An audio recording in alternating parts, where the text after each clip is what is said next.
ang mabuting balita ng Panginoon ayon kay San Marcos.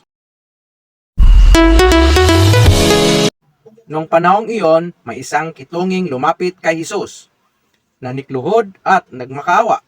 Kung ibig po ninyo'y mapagagaling ninyo ako, nahabag si Jesus at hinipo siya. Sabay ang wika, ibig ko, gumaling ka.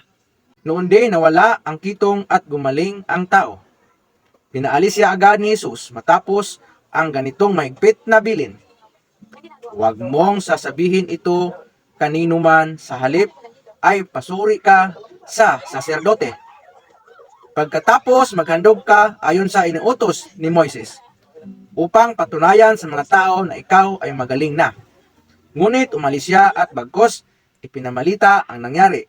Ano pat hindi na hayagang makapasok ng bayan si Jesus.